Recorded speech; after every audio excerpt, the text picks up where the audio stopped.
তোমাদের দুনিয়ার আগুনের চাইতে আরো 69 গুণ বেশি গরম জাহান্নামের আগুন। জাহান্নামের আগুন।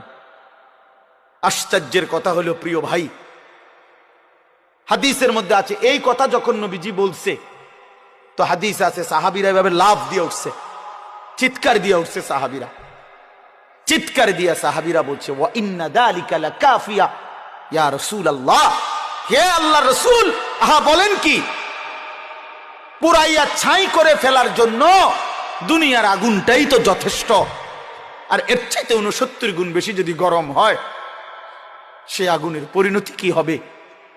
আল্লাহর নবী সাল্লাল্লাহু আলাইহি সাল্লাম বললেন, উম্মত তাহলে ভাবো, পুরাইয়া ফেলার জন্য তো দুনিয়ার আগুনটাই যথেষ্ট, অথচ তার চাইতে আরো 69 গুণ বেশি গরম 3000 বছরের এক টানা জ্বালানো আগুন জাহান্নামের আগুন। 3000 বছর শুধু জ্বালানোই হয়েছে।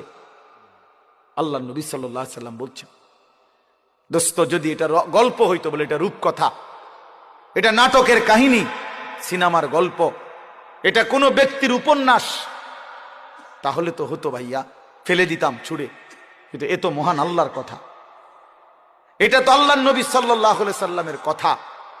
গত 1450 বছর ধরে আল্লাহ এবং তার রাসূলের কোনো কথা, পৃথিবীর অন্যদের কথা ভুল প্রমাণিত হয়েছে, কিন্তু আল্লাহ এবং রাসূলের কোনো কথা আপনজন কিংবা দুশ্মন কারো কাছেই একটি অক্ষর এই 1500 বছরে ভুল প্রমাণিত হয় নাই। পৃথিবীর ইমানদাররাও এটা নিয়ে আল্লাহর কোরআন নবীর জীবন নিয়ে গবেষণা করে, আবার কাফের বেঈমানরাও আমাদের নবীর জিন্দেগি নিয়ে গবেষণা করে। সবার কাছেই তিনি সর্বশ্রেষ্ঠ, সবার কাছেই ওনার কথা আল্লাহর কথা সব